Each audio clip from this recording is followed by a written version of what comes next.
यहाँ संविधान के साथ खिलवाड़ कैसे हो गया? सलाह दी गई है कि रंग से अगर परहेज है तो उन रास्तों से मत निकलिए जहाँ रंग खेले जा रहे हैं। सलाह दी जा रही है कि जैसे कोरोना में, एक मिनट, जैसे कोरोना में घर में नमाज पढ़ी गई थी, ऐसे आप घर में नमाज अता कर लीजिए। अब सीओ ने चौधरी को ये भी कह देना चाहिए कि उनके बस की कानून व्यवस्था नहीं है तो वर्दी खूंटी पर टांगे और घर में जाकर लेटे आराम से, और मुस्लिम अपने घर में नमाज पढ़ेगा, हिंदू अपने घर में होली खेलेगा, वो अपने घर में लेटे रहे जाके।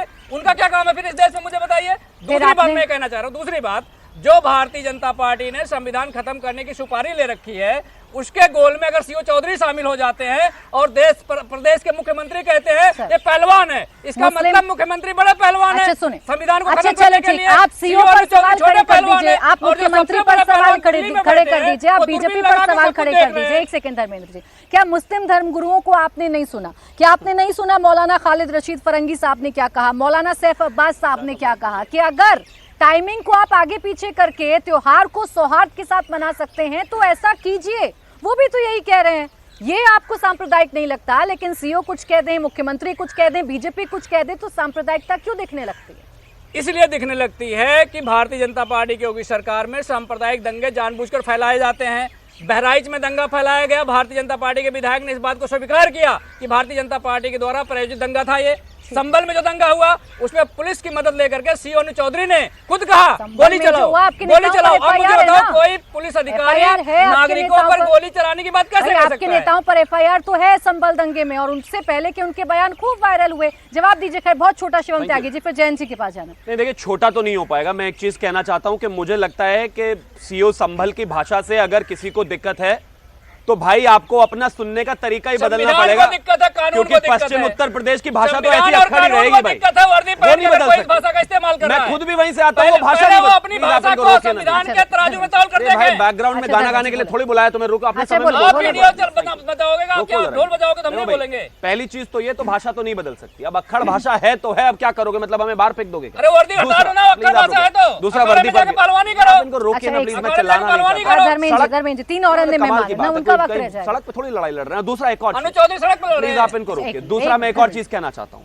मैं जहां से आता हूं उसी उत्तर प्रदेश में सबसे ज्यादा सुबह 4 बजे उठ के तमाम जो है ग्राम परिवेश के बच्चे मेहनत करते हैं, लगाते हैं, सुबह से शाम तक मेहनत करते हैं। उनके माँ बाप लोन लेकर तमाम चीजें करके उनको पुलिस में इसीलिए तो भर्ती कराते हैं कि जब सामने दंगा हो तो गोली खाएं और मारे जाएं। तभी तो योगी जी ने कहा मोटरसाइकिल खरीदो। मैं नहीं बोलना चाहता। अरे मुसलमानों के वोट वैसे ही मिल जाएंगे, इतना चिल्लाने की जरूरत नहीं है। रुक जाइए, मुख्यमंत्री हैं, एक सेकंड, शासन में आप हैं, मुख्यमंत्री आपके हैं, पुलिस अगर आपके अंडर में है तो ये तो आपको व्यवस्थाएं बनानी है ना, किसी को घर में थोड़ी ना बंद कर देंगे आप व्यवस्थाएं दुरुस्त करने के लिए। नहीं, मैं मानता हूं अगर कानून व्यवस्था के लिए, चीजों के लिए पुलिस को लगता है कोई कदम लेने की आवश्यकता है तो आवश्यकता है, और उत्तर प्रदेश और संभल में हमेशा से यही स्थिति रही है। 36-37 में किसने सलाह नहीं दी? हमने कहा ना कि अगर कोई व्यक्ति रंग नहीं लगवाना चाहता उस पर रंग मत लगाइए, अगर लगाओगे तो कार्रवाई होगी। और रही बात संभल की, संभल में 1936-37 में दंगे हुए, 47 में हुए, 48 में हुए, 58 में हुए, 76 में हुए, 82 में हुए, 92 में हुए। आप क्या चाहते हो? अच्छा बीच में नहीं सर, अरे कम से कम यहाँ तो दंगे और उपद्रव ना करें ना, हम एक दूसरे की बात सम्मान से सुने। अच्छा जयंत जी, शिवम त्यागी जी, जयंत जी, सांप्रदायिकता क्या है आपकी नजर में? आप कह रहे हैं कि किसी के पिताजी का नहीं है बिहार या हिंदुस्तान जो वो ये तय करे कि नमाज कहां पर पढ़ी जाएगी। एक सलाह दी गई है, वो सलाह मानना ना मानना आपके अपने ऊपर है।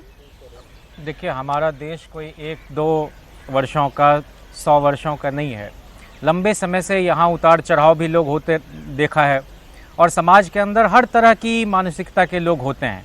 लेकिन जो लोग समाज को संचालित करने वाली ताकत में हैं और रखते हैं, उनको ज़रूर इस बात का ध्यान रखना चाहिए कि वो जो कुछ भी बोल रहे हैं उसका कोई नकारात्मक असर ना हो, उनके बयान पूर्वाग्रह से भरे ना हो। हम यह क्यों नहीं कह सकते हैं कि भाई शांति के साथ, प्रेम के साथ, सौहार्द के साथ रंग भी खेला जाएगा और नमाज भी पढ़ा जाएगा, और किन्हीं के इच्छा के विरुद्ध कोई उन पर रंग नहीं डालेगा। ये हिंदू मुसलमान की बात नहीं है। घर के अंदर भी, रिश्तों में भी हमने देखा है कि भाभी को, सलहज को, साली को जबरन उनकी इच्छा के विरुद्ध और उसी दौरान मोलेस्टेशन करने वाले बहुत विकृत सोच के भी लोग होते हैं। तो समाज को अगर हमको गरिमा और मर्यादा के साथ चलाना है तो निश्चित तौर पर मुखिया को एक समदृष्टि रखना चाहिए। जैसा तुलसीदास ने भी कहा कि मुखिया मुखसों चाहिए खान पान को एक, पालत पोसत सकल अंग, तुलसी सहित विवेक।